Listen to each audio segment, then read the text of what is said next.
Vamos abrir as nossas Bíblias nesse momento, na carta de Paulo aos Romanos. É um texto que tem sido recorrente nesses últimos tempos em minhas pregações dominicais. Romanos capítulo 8, a partir do versículo 31 até o versículo de número 34. Aos Romanos 8, do 31 ao 34. Que diremos, pois, a estas coisas? Se Deus é por nós, quem será contra nós? Aquele que nem mesmo a seu próprio filho poupou, antes o entregou por todos nós, como não nos dará também com ele todas as coisas? Quem intentará acusação contra os escolhidos de Deus? É Deus quem os justifica. Quem é que condena?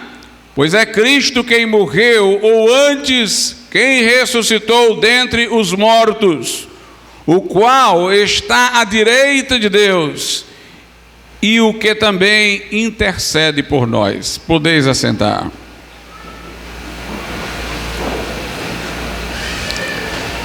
O coração da mensagem evangélica é o dado, a informação de que nós somos endividados com Deus, somos transgressores de sua lei, e ao mesmo tempo, além deste dado, desta informação, é coração do Evangelho, acima de tudo, que apesar disso, Deus quis nos salvar, Deus providenciou uma forma de nós termos salvação. A Bíblia, irmãos, mostra que o homem criado em inocência no princípio, depois de caído, nunca por si mesmo ergueu-se. Ficou fisgado no mal que praticou. A serpente, o maligno, inoculou nele o seu veneno, depois de ele ter dado crédito à tentação e transgredido. A natureza humana, depois daquele momento, corrompeu-se. No único ser humano que poderia ser o representante de todos nós, porquanto Eva fora tomada de sua costela e nós somos gerados de seu relacionamento com a primeira mulher. Ele continha, portanto, em si todos nós. E ele, quando pecou, corrompeu o seu ser, a sua natureza. Isso a todos nós atingiu, porque somos provenientes dele. Lá no livro de Jó diz que do impuro não se pode tirar o puro. E vindo ao mundo nestas condições que Davi escreveu quando falou: eis que eu nasci em iniquidade, em pecado me concebeu minha mãe. Nós somos incapazes de satisfazer a Deus. Nós sabemos o que deve ser feito, mas nos desviamos no percurso para obedecer.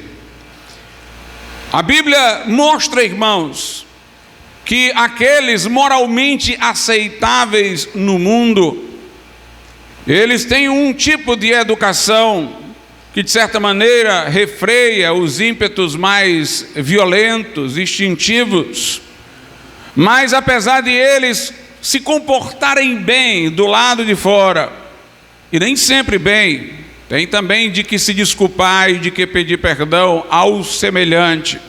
Mas apesar de eles se comportarem aceitavelmente do lado de fora, do ponto de vista social, nos seus corações há cobiça, nos seus corações há invejas, há porfias. Eles dão lugar a estas coisas em ações externas mais cautelosas, mais bem invernizadas, para que não se evidencie a forma maléfica de eles agirem. Mas por mais que eles se eduquem externamente, eles não mudam seus próprios corações. E Deus, diferentemente da sociedade, contempla não apenas a conduta externa, Deus contempla o coração. Deus sabe sobre aquele que se refreia educadamente, diante do outro que ele desgosta, mas no coração ele está amaldiçoando, se irando, ressentindo. E para Deus que vê os corações, todos estão em dívida, todos são transgressores. Não há um justo, nenhum sequer, todos se extraviaram, diz a Bíblia, todos se fizeram inúteis, todos pecaram e destituídos estão da glória de Deus. De maneira que nessa condição caída, nós podemos, como disse, refrear certas ações externas, mas nós não podemos estancar a fonte maligna de nossos próprios corações. E Deus enxerga todas as coisas. Estamos sempre, portanto, aquém do que a lei de Deus exige. Estamos sempre diante do Supremo Juiz, em posição de sermos condenados.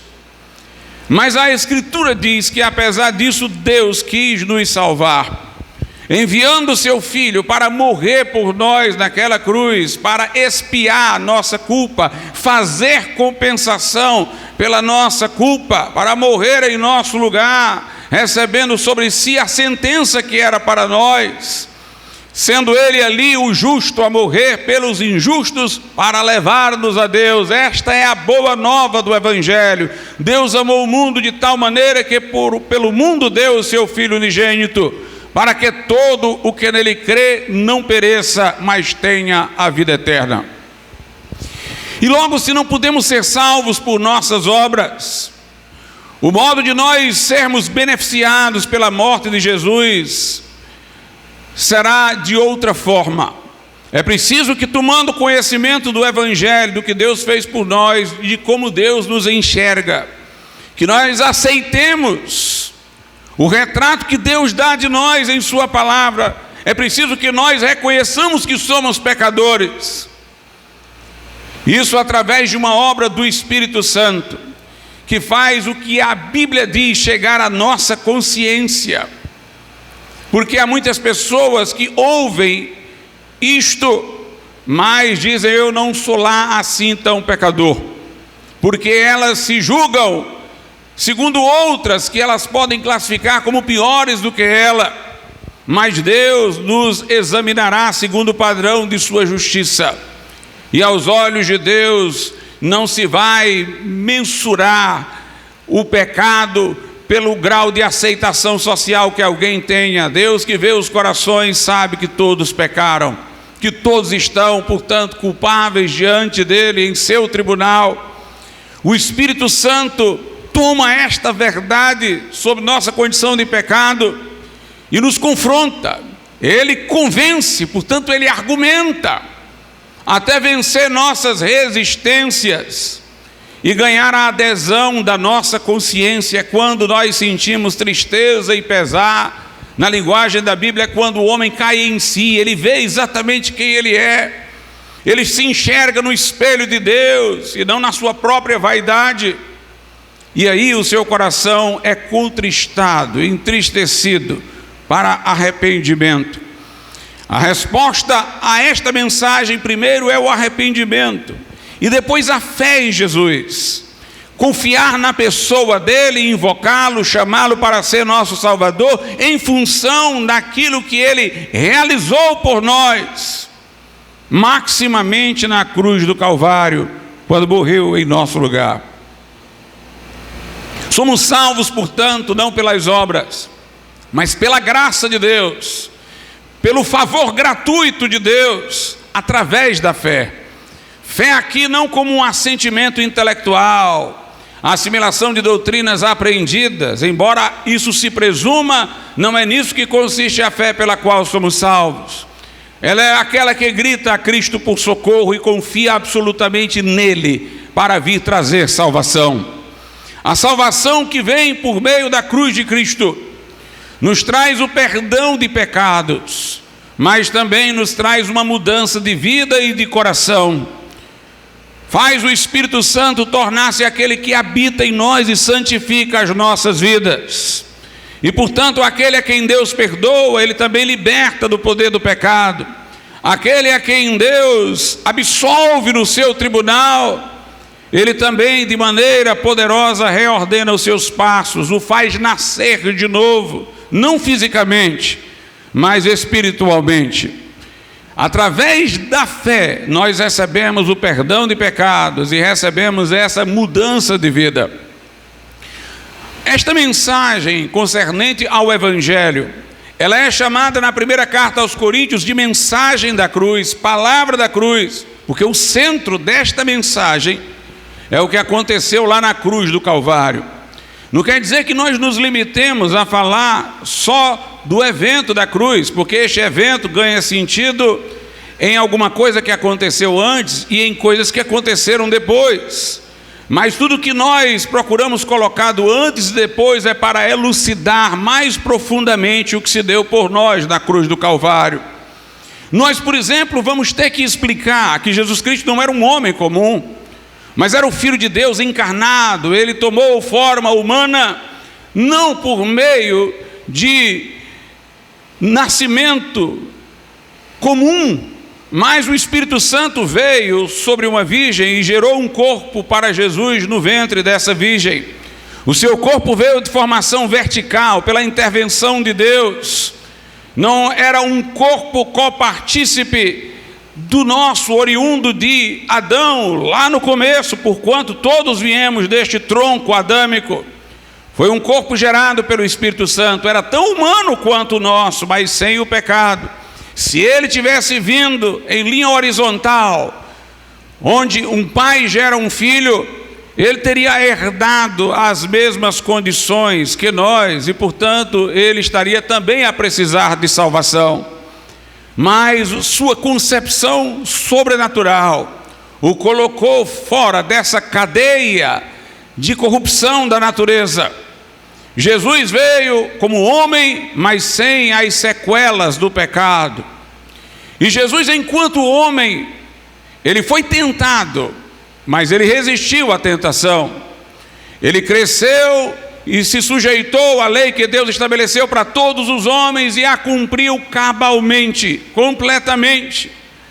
Jesus em tudo era agradável ao Pai. O Pai disse: este é meu filho amado, em quem me comprazo. Embora eu pregue com centralidade na cruz, eu tenho que explicar quem foi aquele que morreu na cruz em nosso lugar. Não foi qualquer um, foi o Filho de Deus encarnado. Ele foi homem perfeito para que pudesse ser o nosso substituto. Não tinha sentença sobre ele, era livre de sentença condenatória, para que pudesse levar a minha sentença condenatória, substituindo-me no castigo que agora me traz a paz. É preciso que se diga que ele era o Filho de Deus, para que saibamos que aquele sacrifício que ele fez é de valor infinito, porque sendo ele divino, tudo quanto Deus está envolvido tem valor eterno e infinito. Sua morte é de valor inesgotável, é uma fonte aberta para a salvação de todo o que crê. A morte de um compensa a culpa de todos, porque aquele que morreu, sendo homem, também é Deus, para tornar a virtude de seu sacrifício infinita, o poder salvífico de seu sacrifício inesgotável. Nós também falamos da ressurreição, da ascensão de Cristo, de sua intercessão no céu, mas tudo em função do que ele fez na cruz do Calvário. Por isso Paulo chama este evangelho de mensagem da cruz, ou loucura da cruz, porque ele diz que para aqueles que perecem, para aqueles que não são crentes, parece uma loucura a ideia de que Deus tem enviado o seu próprio Filho para vir morrer pelos pecadores. E Paulo diz: este evangelho, esta palavra é loucura para os que perecem, mas para nós que somos salvos é o poder de Deus e a sabedoria de Deus. Nós, portanto, pregamos, como diz Paulo aos Coríntios, capítulo 2, a Cristo e este crucificado, a sua pessoa, e a sua pessoa que agora está viva, ressurreta, e que opera em nós através do seu sacrifício vicário na cruz do Calvário. É isso que nós pregamos. Porém, em Gálatas, capítulo de número 3, Paulo diz que nós também pregamos a fé. Ele chama lá o evangelho de pregação da fé. Mas não é que nós pregamos a fé diretamente. Nós pregamos a Cristo, mas nós queremos a fé como resposta. Não é que nós dizemos àquele que vem que a própria fé dele em si mesma tem a virtude de salvá-lo. Não. A fé é depositada num falso Deus, num ídolo, numa direção errada, não tem valor nenhum. A fé não vale pelo que ela é, mas pela direção certa em que ela está. Portanto, não somos pregadores da fé no sentido de que o que é o cerne da nossa mensagem é falar de fé. Não, nós falamos de Cristo para evocar dos corações como resposta à fé na sua pessoa. Chama-se de pregação da fé o Evangelho, porque pregamos Cristo para que brote a fé nos corações. Há pessoas que têm uma visão supersticiosa de fé, acham que se alguém tiver um pensamento positivo numa direção, acreditarem piamente numa coisa, aquilo vai dar certo, independentemente de em quem elas estejam crendo, ou no que elas estejam crendo, e no porquê elas estejam crendo. Mas para nós a fé por si mesma nada faz. A verdadeira fé é a que vem pelo ouvir a palavra de Deus, é baseada nesta mensagem. Ela vale por aquele em quem se crê. Paulo não se gloriava de crer, mas daquele em quem tinha crido. Ele dizia: eu sei em quem tenho crido, e eu sei que ele é poderoso para guardar o meu depósito até aquele dia. Então nós, quando pregamos o Evangelho, nós não queremos aqui falar da nossa fé que é grande, ou nós não queremos que você olhe para a sua própria fé para dizer se ela é grande ou pequena. Não, a fé nasce quando não é procurada. O que se deve procurar é Cristo, e a fé nasce enquanto o procuramos. Nós pregamos a Cristo crucificado, e se eu quero que as pessoas creiam, porque este é o caminho para elas serem salvas, eu tenho que ressaltar profundamente o que Jesus Cristo fez. Eu tenho que apresentar insistentemente a Cristo e as razões pelas quais o que ele fez é digno de crédito, como diz Paulo, fiel esta palavra, digna de toda aceitação, que Cristo veio salvar os pecadores, dos quais eu sou o principal. Esse texto que nós lemos traz inicialmente uma pergunta: que diremos, pois, a estas coisas? Paulo faz uma pergunta: diante de tudo isso que eu expus, o que é que se vai dizer? E aí ele diz: se Deus é por nós que cremos, quem será contra nós? Veja como ele vai falar de Cristo para tentar chamar você à fé. Ele diz: aquele que nem mesmo, Deus, o Pai, aquele que nem mesmo a seu próprio Filho poupou, antes o entregou por nós todos, como nos não dará também com ele todas as coisas? O argumento de Paulo é mostrando o seguinte: se Deus fez um empenho tão elevado, se Deus fez algo que para ele também era doloroso a fim de nos salvar, como não é certa a salvação que virá através de Jesus? Ele, portanto, está argumentando para fortalecer a nossa fé. O modo de fazê-lo não é dizendo creiam mais, se esforcem mais para crer. O modo de ele estimular nos ouvintes a fé é falando do que Deus fez, para que eles confiem em Deus. Ele diz: olha, se Deus nem a seu próprio Filho poupou, ele estava tão desejoso de nos salvar, que ele enviou o seu próprio Filho para morrer por nós. Se ele fez tudo isso por nós, como não nos dará com ele, Jesus, todas as coisas? Note que duas coisas estão salientadas. Primeiro, Deus não nos vai dar nada sem Jesus. Se foi Jesus que ele enviou para morrer, é com Jesus que nós vamos ter as coisas que ele quis nos dar. Ninguém pode ter outro mediador para alcançar aquilo que Deus tem para dar, que não Jesus. Ele é aquele por intermédio de quem Deus nos dá todas as coisas. Mas o texto diz: como ele não nos dará todas as coisas, como ele não fará por nós o que prometeu? Se para ele prometer isso Ele teve que enviar o próprio Filho para morrer por nós todos. Não foi um homem qualquer que morreu, foi o próprio Filho dele que morreu por nós. Aí ele diz no verso 33, quem tentará acusação contra os escolhidos de Deus? Deus é quem os justifica.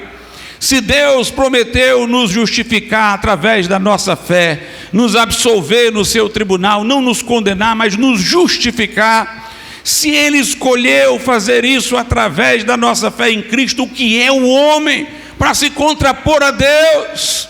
Que homem vai convencer Deus de fazer o contrário, se Ele enviou o seu próprio Filho para morrer por nós, para nos justificar através da fé no seu Filho?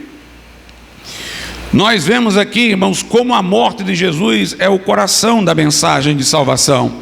Em Romanos, no capítulo de número 3, a Bíblia diz o seguinte, a partir do verso 23: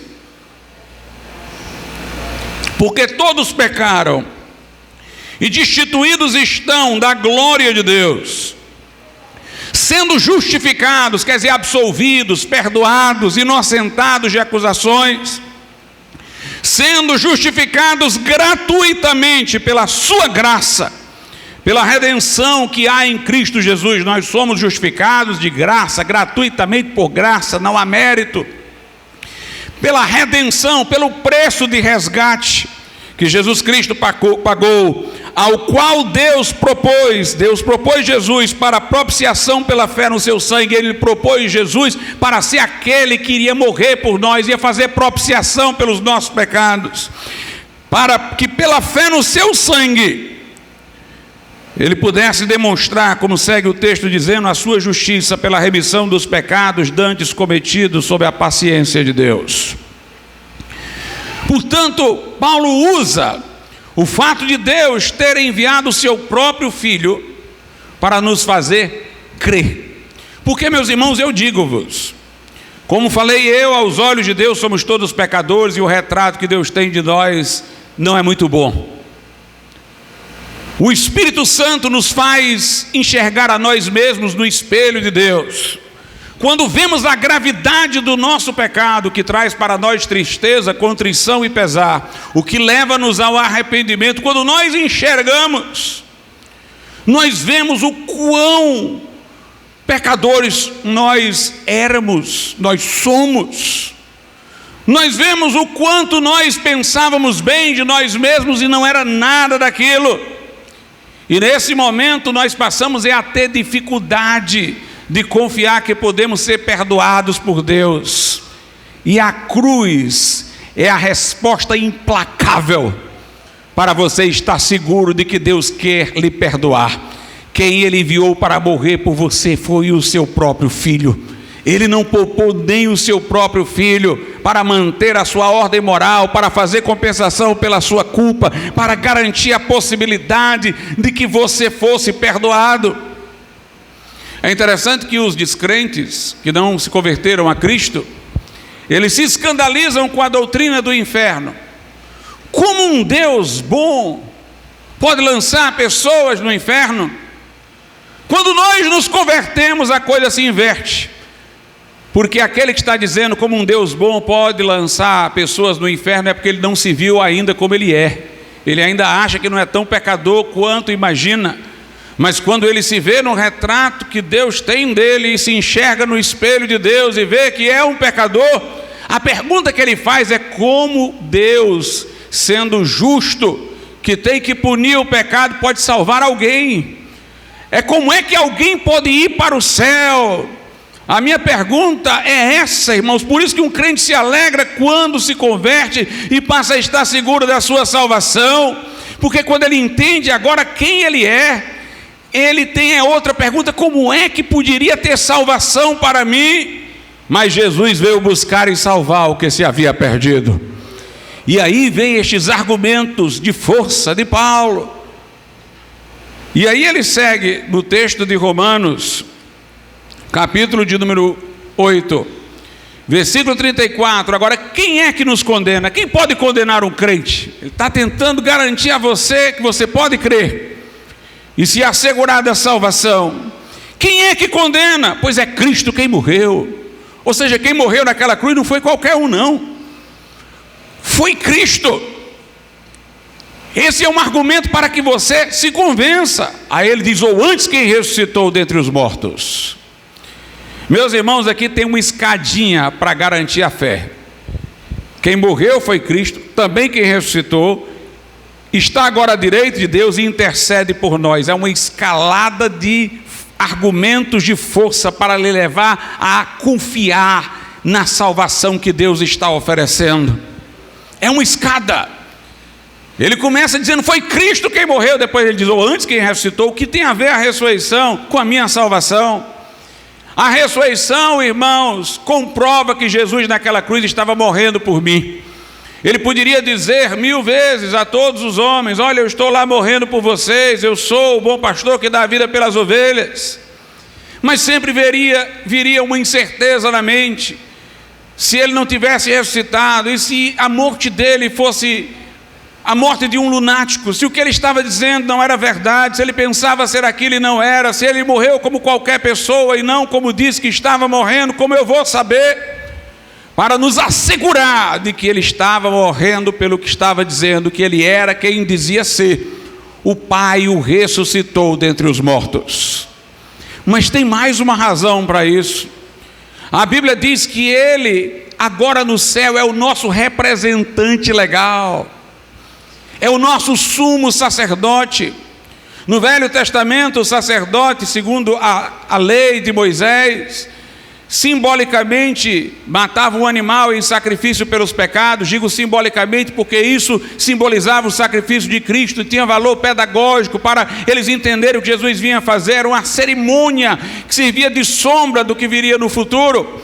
O sacerdote imolava o animal, entrava no templo e oferecia a Deus. E vem-nos a pergunta, Jesus morreu na cruz, como eu sei que o seu sacrifício chegou aos olhos de Deus? Jesus ressuscita e entra no céu como sumo sacerdote, e entra no santuário celeste com o seu próprio sangue, para dizer a Deus Pai, está aqui o sacrifício feito por eles. A ressurreição, irmãos, é segurança de nossa salvação. Por isso que a Bíblia Sagrada diz lá em Romanos, no capítulo de número 4, nos versículos de número 24 e 25, mas também por nós, a quem será tomada em conta, quer dizer, a obra de Jesus é tomada em conta a nosso favor, os que cremos naquele que dentre os mortos ressuscitou a Jesus nosso Senhor, o qual por nossos pecados foi entregue e ressuscitou para a nossa justificação. Note, ele ressuscitou para tornar garantido o que ele estava fazendo. Ele ressuscitado subiu aos céus como sacerdote para apresentar o seu próprio sacrifício a nosso favor. A Bíblia Sagrada diz lá em Hebreus 9, versículos 11 e 12, mas vindo Cristo, o sumo sacerdote dos bens futuros, por um maior e mais perfeito tabernáculo, não feito por mãos, isto é, não desta criação, nem por sangue de bodes e bezerros, mas por seu próprio sangue, entrou uma vez no santuário, havendo efetuado uma eterna redenção. No verso 24 diz, porque Cristo não entrou num santuário feito por mãos, figura do verdadeiro, porém no mesmo céu, para agora comparecer por nós perante a face de Deus. Ele entrou para apresentar o seu próprio sangue. Qual é a garantia que eu tenho de que Deus não vai se esquecer de mim? É que o meu representante está à direita dele, para ele ser lembrado todos os dias do que Jesus fez por mim. Não é que Deus se esqueça, não é que Deus não saiba o que aconteceu na cruz. Ele é onisciente, ele sabe todas as coisas. Somos nós que somos débeis para crer, somos nós que levantamos essas dúvidas humanas, e Deus tem resposta para cada uma delas. Quem morreu foi Cristo. Como eu sei que o sacrifício chegou lá aos olhos de Deus, ele entrou no céu pelo seu próprio sangue. Como eu sei que Deus não vai se esquecer de nós, ele está à direita de Deus e intercede todos os dias por aqueles que nele creem. O objetivo de toda essa argumentação é garantir que nós creiamos, é garantir que é fidedigna a promessa de Deus. Veja o que Paulo diz na carta aos Romanos, capítulo 5. Paulo diz o seguinte, no versículo de número 8: mas Deus prova o seu amor para conosco, em que Cristo morreu por nós, sendo nós ainda pecadores. Logo, muito mais agora, tendo sido justificados pelo seu sangue, seremos por ele salvos da ira. Começou aqui a força do argumento. Ele está dizendo o seguinte: se quando a gente era desobediente, rebelde, incrédulo, Deus enviou Jesus para morrer por nós, sendo nós ainda pecadores, quanto mais agora que nós já cremos em Jesus, fomos reconciliados por Deus, o Cristo ressuscitado não vai garantir a nossa salvação.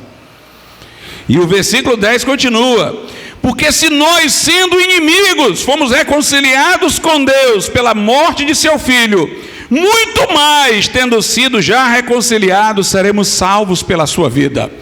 Se quando nós não éramos crentes, veio Jesus para morrer por nós e nos reconciliar com Deus, e nós cremos, fomos reconciliados com Deus, se isso aconteceu, quão certo devemos estar da nossa salvação, porque Ele que morreu está vivo, lá no céu, para ser o nosso intercessor. Se a sua morte nos reconciliou, quanto mais devemos ter a garantia por causa da sua vida, porque Ele está lá representando-nos diante do Pai, sendo sumo sacerdote diante do Pai. Por isso, lá na carta aos Romanos 8, Paulo diz: foi Cristo quem morreu, Ele também ressuscitou, para que vocês tenham convicção. E aí ele continua: e está à direita de Deus. A última parte é que Ele intercede por nós. Como eu tenho que escolher um ponto aqui para enfatizar, eu vou enfatizar hoje esse está à direita de Deus. Mas quero salientar que além de estar à direita de Deus, Ele está intercedendo, rogando pelos crentes ininterruptamente.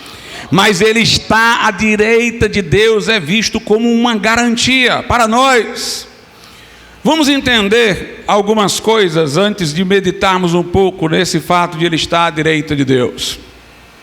A igreja romana, o catolicismo romano, acredita equivocadamente que quando há a celebração da missa e o sacerdote, como eles chamam, toma ali o cálice e a hóstia e os consagra, a hóstia muda-se realmente no corpo de Jesus e o cálice contendo o vinho transubstancia-se no sangue de Cristo. Para nós, quando Jesus disse isto é o meu corpo, isto é o meu sangue, era um memorial. No final ele disse: fazer isto em memória de mim. Aliás, ele estava ali com o seu corpo, dizendo que o pão era o seu corpo. Ele estava partindo o pão e dizendo que o pão era o seu corpo partido, mas ele nem tinha morrido na cruz ainda, era uma representação. Mas a igreja romana entende que realmente há a mudança desses elementos. E ela chama aquela mesa lá da frente de altar, porque ela julga que é como se o sacrifício de Cristo estivesse acontecendo ali novamente. E o sacerdote ergue ao céu a hóstia, porque ele está oferecendo o sacrifício a Deus. De outro modo, não haveria salvação sem essa ação contínua da igreja. Por isso que no catolicismo se diz que fora da igreja, enquanto instituição, não há salvação, porque sem a igreja não haveria este sacrifício contínuo. No passado, os católicos diziam abertamente que na missa havia a repetição do sacrifício de Cristo. Mas como há inúmeras passagens que dizem que Jesus morreu uma única vez por nós, Ele não está morrendo várias vezes, então a igreja romana gerou outras palavras para explicar. Ela diz o seguinte: não é uma repetição, é uma renovação. É aquele mesmo sacrifício de alguma maneira acontecendo outra vez. É aquele mesmo sacrifício sendo atualizado, como se ele estivesse perdendo os efeitos e precisasse reaparecer para prorrogar os efeitos. É o mesmo sacrifício que está sendo apresentado de novo. Não é um outro sacrifício, mas é a apresentação novamente daquele mesmo sacrifício, e 1001 palavras são utilizadas. Mas o objetivo de dizer que ali é um sacrifício que é necessário ocorrer continuamente é para sustentar que a igreja é necessária para a salvação. Mas a Bíblia diz em Atos 4:12, Pedro diz acerca de Jesus: e em nenhum outro há salvação, porque debaixo do céu nenhum outro nome há dado entre os homens pelo qual devamos ser salvos. A Bíblia não tem o nome de uma igreja batista, presbiteriana, católica. Tem a igreja de Cristo, comunidade dos crentes. Mas ela diz que salvação há em Jesus, na pessoa de Jesus. Então vamos ver alguns textos lá na carta escrita aos Hebreus. Hebreus 9, primeiramente. Eu vou ler aqui o versículo de número 7. Mas no segundo, só o sumo sacerdote uma vez por ano, não sem sangue, que oferecia por si mesmo e pelos pecados, por ignorância do povo. Aqui diz que no Velho Testamento, no templo de Salomão, ali sim, onde havia sacrifícios de animais, eles eram repetidos anualmente em certos períodos. E que Jesus Cristo, diferentemente, morreu uma só vez. Mas, obviamente, um romanista poderia dizer o seguinte: não compare o que nós falamos acerca da missa, que é uma atualização, uma renovação, uma prorrogação dos efeitos da cruz, com os sacrifícios do Velho Testamento, que eram repetição de sacrifícios diferentes. Na visão dos judeus, não. Na visão dos judeus era o mesmo sacrifício, tanto que tinha os sacrifícios que ocorriam no período da Páscoa, e no outro ano ia ocorrer na Páscoa novamente. Para eles era exatamente como se fosse uma renovação do mesmo, daquele sacrifício originário da Páscoa primitiva, quando eles comeram de um animal na saída do povo do Egito. Para eles era uma renovação mesmo, era uma atualização. E aqui diz que nesse segundo véu, neste segundo tabernáculo, onde o sumo sacerdote da lei entrava uma vez por ano, ele oferecia sacrifícios por si mesmo e pelos pecados do povo. Como ele era pecador, ele oferecia por ele e pelos do povo. Ora, meus amados irmãos, o autor da carta vai mostrar que Jesus, diferentemente dos sacrifícios da lei, ele era um sumo sacerdote perfeito, que não tinha pecado. Ele levou ao céu o seu próprio sangue a nosso favor, mas esse sacrifício ele não ofereceu por ele mesmo, ele não precisava. Por isso ele é um sumo sacerdote perfeito. Ele oferece por nós, mas não precisa por ele. Diferentemente do Velho Testamento, que quando oferecia um animal, oferecia em seu próprio nome, a seu próprio favor, e do povo. Se o sacerdote católico ali reoferece o sacrifício de Cristo, e ele se intitula de sacerdote, ele tem que oferecer aquele sacrifício por ele e pelo povo. Mas o que a Bíblia quer mostrar é exatamente que nós não temos mais este tipo de sacerdote que oferece por si e pelo povo, porque Jesus Cristo, o sumo sacerdote perfeito, já foi no céu e ofereceu por nós um sacrifício perfeito. A Bíblia diz assim no versículo de número 25, falando dos sacrifícios do Velho Testamento. Vou ler o 24 e o 25. Porque Cristo não entrou num santuário feito por mãos, figura do verdadeiro, porém no mesmo céu, para agora comparecer por nós perante a face de Deus. Nem também para si mesmo se oferecer muitas vezes, para morrer várias vezes. Como o sumo sacerdote, cada ano entra no santuário com sangue alheio. Ele está dizendo que Jesus Cristo não ofereceu-se muitas vezes, mas uma só, e que ele ofereceu o seu próprio sangue, diferente do sacerdote da lei, que já não mais vigora, que entrava no templo não com o seu próprio sangue, mas com sangue alheio. Ora, se o sacerdote católico durante a missa oferece o sacrifício de Cristo a Deus, primeiro, ele é um sacerdote oferecendo pecados por si e pelos outros. Segundo, como não é o sangue dele que está sendo oferecido como ele imagina, mas é o de Cristo, ele está oferecendo o sangue alheio. Então nós estaríamos voltando todas as coisas do Velho Testamento. A Bíblia está querendo dizer que agora é diferente, porque o sacerdote que entra no céu por nós não vai com sangue alheio, vai com seu próprio sangue. Acabou aquele negócio do Velho Testamento de ir com sangue alheio. Se o sacerdote humano fosse agora oferecer sacrifício a Deus, como se diz, era o sangue de Cristo e não o seu, estaria voltando ao Velho Testamento. Ele estaria, meus amados irmãos, oferecendo sacrifício por si e pelos outros, e a Bíblia diz que isto acabou. Jesus ofereceu por todos nós e não precisava oferecer por ele. E diz aqui a Bíblia Sagrada, em Hebreus capítulo de número 10, Hebreus 10, versículo de número 12, e é o que me interessa. Mas este, quer dizer Jesus, havendo oferecido, note, para sempre, um único sacrifício pelos pecados, está assentado à destra de Deus.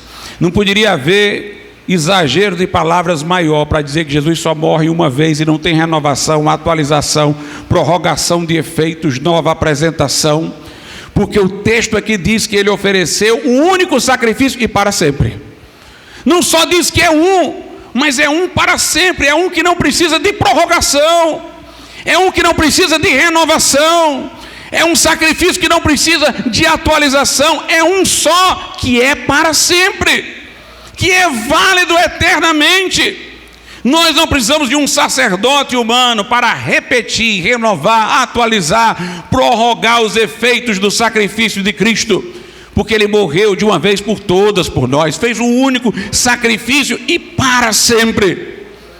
Mas eu vou reler o versículo 12. Mas este, havendo oferecido para sempre o único sacrifício pelos pecados, note, está assentado à destra de Deus. Assentado indica trabalho concluído, irmãos. Ele estava lá sangrando na cruz, estava na luta, na peleja, mas ele ofereceu um sacrifício que vale para sempre. Então ele subiu ao céu, entrou no santuário com seu próprio sangue e sentou-se, indicando que terminou. Jesus não está morrendo numa mesa dentro de qualquer igreja, não. Jesus está assentado à destra de Deus. Ele está assentado, isso indica a sua vitória. A mesma coisa a Bíblia diz em Hebreus 1:3, diz de Jesus assim: o qual, sendo o resplendor da sua glória, da glória do Pai, e expressa a imagem da sua pessoa, do Pai, e sustentando todas as coisas pela palavra do seu poder, havendo feito por si mesmo a purificação dos nossos pecados, assentou-se à destra da majestade nas alturas. Jesus não está morrendo, sendo sacrificado, ele fez um sacrifício de valor definitivo, eterno, único, um sacrifício de valor inesgotável. Ele subiu aos céus, levou o seu próprio sangue ao santuário e agora está sentado à destra de Deus. O Cristo em quem eu devo crer é o Cristo que terminou e que está numa posição gloriosa. A Bíblia diz que ele, tendo sido morto e tendo morrido uma morte de cruz, foi agora pelo Pai exaltado soberanamente, acima de todos os céus, acima de todo principado, de toda potestade, para que toda língua no céu, na terra e debaixo da terra confesse que Jesus Cristo é o Senhor, para a glória de Deus Pai. Aquele, meus irmãos, que é o nosso Salvador e ainda ressuscitou com um corpo, ele ainda mantém ligado a sua vida, a nossa humanidade. Ele está à direita de Deus. Ele está à direita de Deus. Em Hebreus 8:1 a Bíblia diz: o ponto principal é este, que nós temos um sumo sacerdote tal, que sentou-se à destra da majestade, que está lá vencedor, glorioso, à direita de Deus. Quando Jesus, lá no Monte das Oliveiras, reunidos com os discípulos, sobe aos céus, 2 anjos estão lá acompanhando, e Jesus desaparece na subida, e os anjos dizem: esse que vocês viram subir, verão um dia descer gloriosamente, como vocês o viram subir.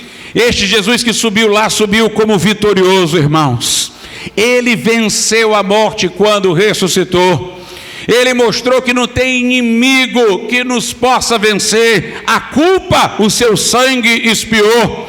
o poder do pecado, Ele comunica-nos a sua vida ressuscitada, de maneira que o que está em Cristo é uma nova criatura, as coisas velhas já passaram, e eis que tudo se fez novo. A morte, se Ele não vier antes, podemos morrer, mas sob sua palavra de ordem, Ele que venceu a morte, vai fazer com que ressuscitemos gloriosamente. Sua ressurreição e ascensão são representados como vitória. Como vitória.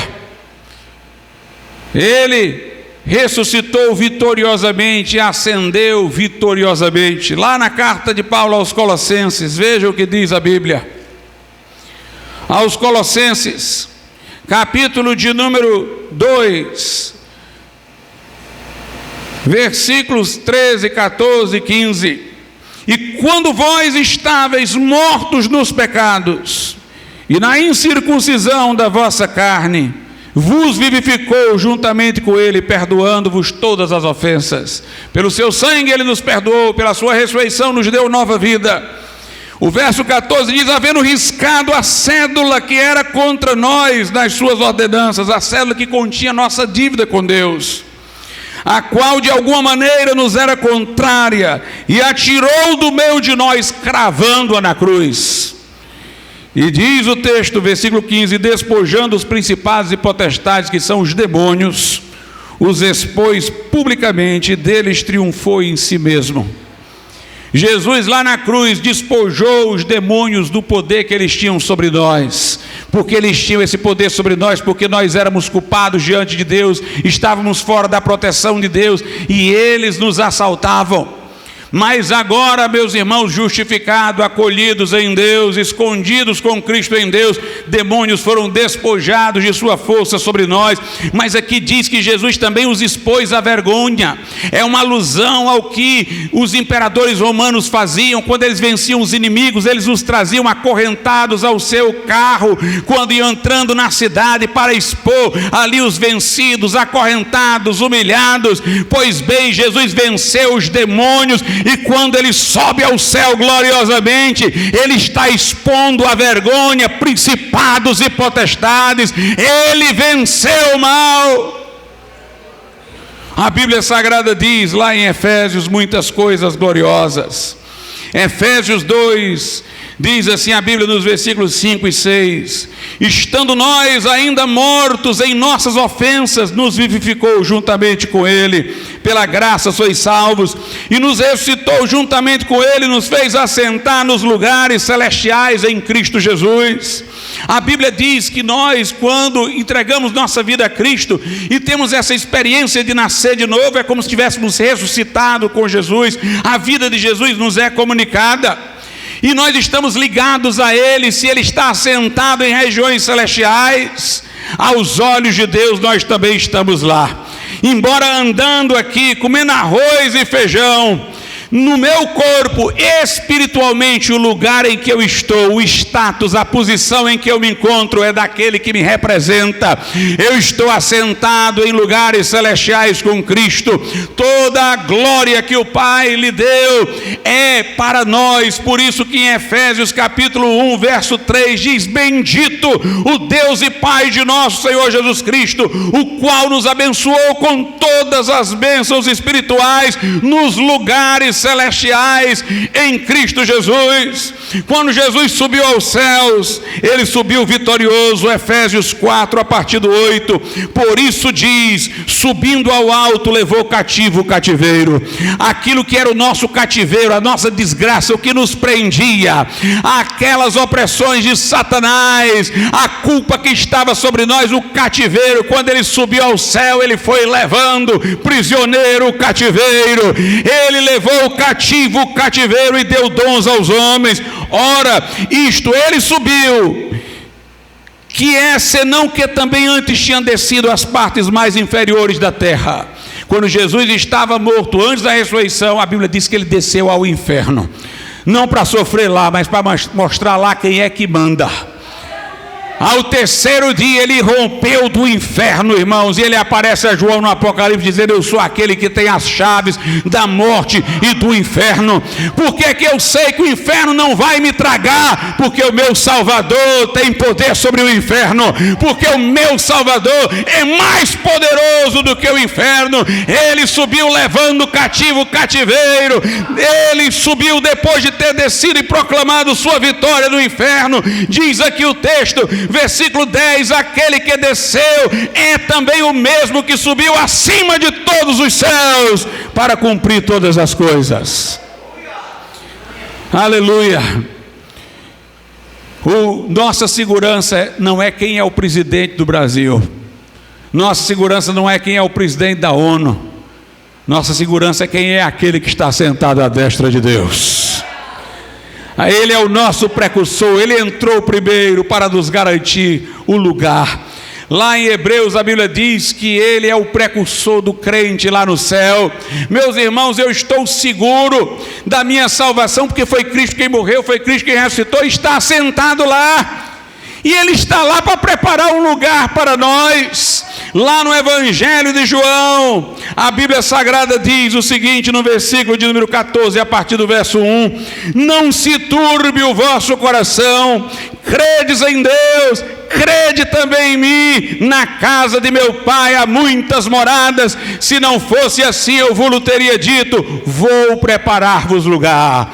É como quem diz: olha, eu vou estar fisicamente distante de vocês, embora ele disse que espiritualmente estaria conosco até a consumação dos séculos, mas ele está dizendo: eu vou subir, mas eu não vou me esquecer de vocês. Às vezes um amigo da gente ganha uma posição elevada, sobe na escala financeira, cultural, econômica, e já não reconhece mais a gente, já não quer mais se associar com a gente. E Jesus estava dizendo àqueles crentes humildes, simples, muitos deles pescadores: eu vou para a casa de meu pai, mas não se turbe o vosso coração, não fiquem preocupados, porque eu vou. Creio em Deus, creiam também em mim, lá eu estou preparando lugar. Vou preparar-vos lugar. E quando eu for e vos preparar lugar, virei outra vez e vos levarei para mim mesmo, para que onde eu estiver estejais vós também. Quando ele entrou vitorioso no santuário com o seu próprio sangue, nos obteve uma eterna redenção, garantiu o nosso lugar lá e sentou-se à direita de Deus. O meu Salvador está à direita de Deus, o meu Salvador está à direita de Deus.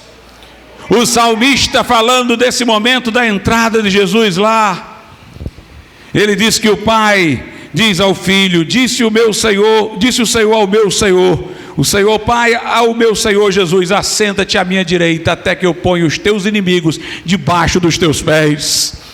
E na carta aos Coríntios 15, Paulo diz: o último inimigo a ser vencido é a morte. A morte no final vai ser tragada na vitória, o crente vai ressuscitar incorruptível, porque tudo está debaixo do controle de Jesus Cristo. A morte só foi deixada para a última hora, é a cereja do bolo, é o estopim da festa, mas nós teremos a vitória por Jesus. Por isso que Paulo diz: onde está a morte, a tua vitória? Onde está a morte, o teu aguilhão? Jesus Cristo ressuscitou ao terceiro dia, venceu a morte.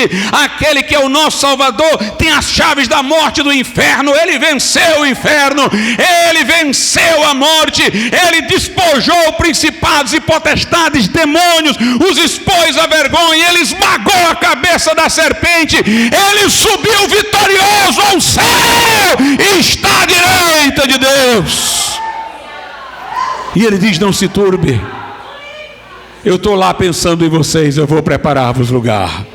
Ele intercede por nós dia e noite, mas ele diz: depois eu voltarei e vos levarei para mim mesmo, para que onde eu estiver estejais vós também. Haverá uma hora sim que Jesus vai levantar desta cadeira, irmãos, mas é para vir nos buscar, é para nos levar ao céu. Ele diz: eu depois virei e vos levarei para mim mesmo, para que onde eu estiver estejais vós também. A Bíblia diz: a qualquer momento, ninguém sabe o dia nem a hora, será como um ladrão na noite.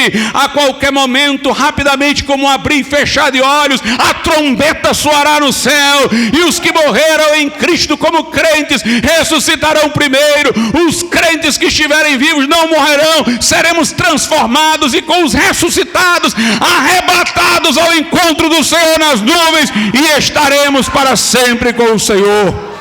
Este mundo vai entrar em julgamento, vai entrar em juízo, mas antes Jesus vai nos tirar daqui, como Ele colocou Noé e sua família dentro da arca antes de vir o dilúvio, antes de vir o juízo. Jesus nos tirará daqui, virá para levar o seu povo aos céus. Tem um salmo no Velho Testamento, que é uma canção que nós cantamos: levantai, ó porta, as vossas cabeças, levantai-vos, ó portais eternos, para que entre o Rei da Glória. Quem é o Rei? Quem é o Rei da Glória? O Senhor forte e poderoso nas batalhas. Levantai, ó porta, as vossas cabeças, levantai-vos, ó portais eternos, para que entre o Rei da Glória. Quem é o Rei da Glória? É o Senhor dos exércitos. Duas vezes fala de levantar a porta, irmãos. Na primeira vez foi quando ele foi assunto aos céus, e ele entrou lá como aquele que é poderoso nas batalhas. Ele veio aqui lutar contra a morte, contra o pecado, contra o diabo, e ele venceu.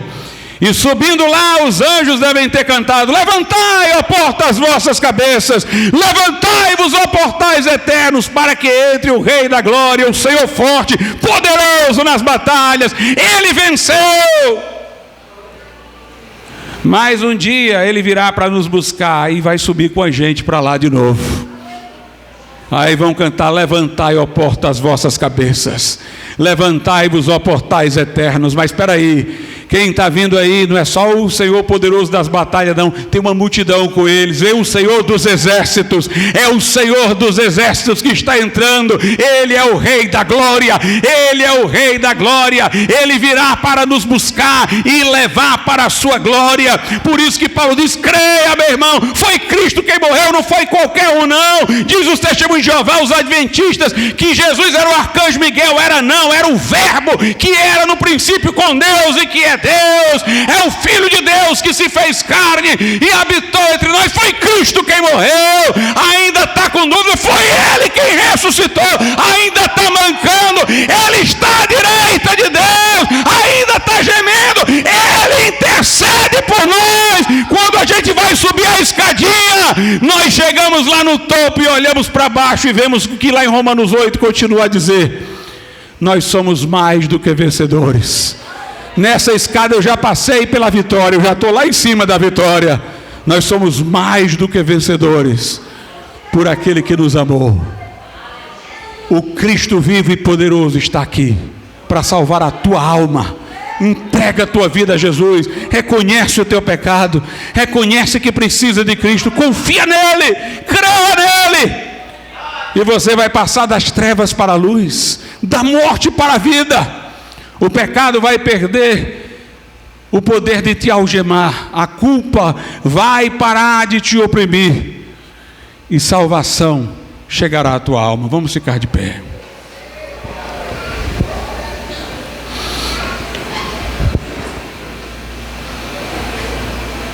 Aleluia.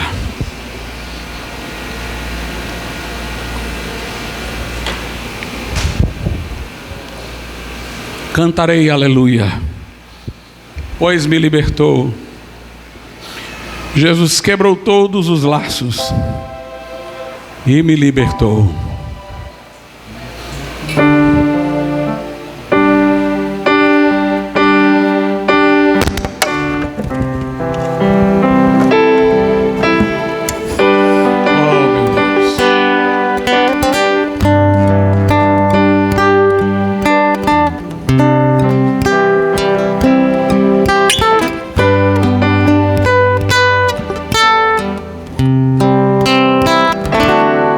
Jesus quebrou todos os laços.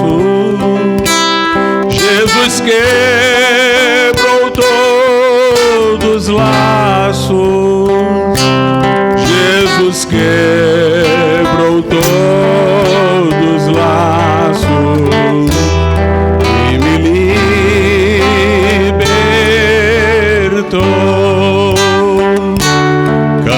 cantarei,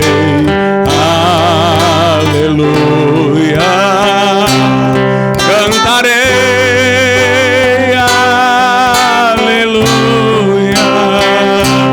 cantarei, aleluia, pois me libertou. Jesus quebrou todos os laços, Jesus quebrou todos os laços, Jesus quebrou todos os laços, Jesus quebrou todos os laços e me libertou. Cantarei, cantarei, aleluia, cantarei, aleluia, cantarei, aleluia, pois me libertou.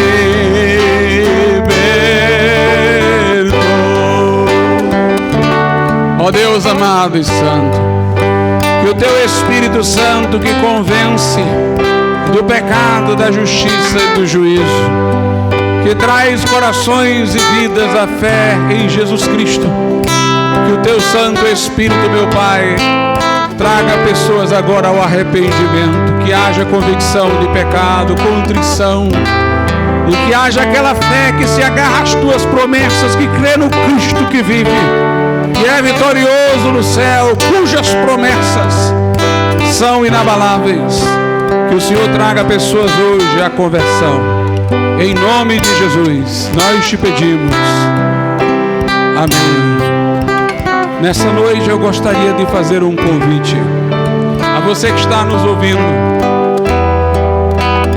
Esse convite não é para os que estão bons para servirem a Jesus. O médico não veio para os sãos, ele veio para os doentes. Não há nenhum de nós que seja bom para vir, mas é porque não somos bons que ele nos chama. E ele diz: o que vem a mim de maneira nenhuma eu lançarei fora. Se você está pronto a reconhecer os seus pecados e quer entregar sua vida a Jesus Cristo, confiando nele como seu único e suficiente Salvador, onde você estiver, levante sua mão. Eu quero orar por você. Você que ainda não tomou esta decisão, mas você quer tomar nessa noite. Pastor, eu ainda não tomei essa decisão, não entreguei minha vida a Jesus, entendendo tudo isso que foi falado hoje aqui. Mas nessa noite eu quero que Jesus entre na minha vida, mude o meu coração. Eu quero saber que eu sou uma pessoa salva, liberta pelo poder do Evangelho. Como eu no meu lugar, faça você aí também, levante sua mão. Talvez alguém que esteja desviado, desviada, você conhece a palavra, esteve numa igreja, está longe, quer se reconciliar com Deus nessa noite. Levante a sua mão como eu estou fazendo aqui, e nós vamos orar por você. Nós vamos orar pela sua vida. Onde está a primeira pessoa que diz: eu quero Jesus na minha vida, no meu coração? Levante a sua mão e nós vamos orar pela sua vida. Podeis assentar, irmãos. Se houver algum aviso, os irmãos têm a oportunidade nesse momento de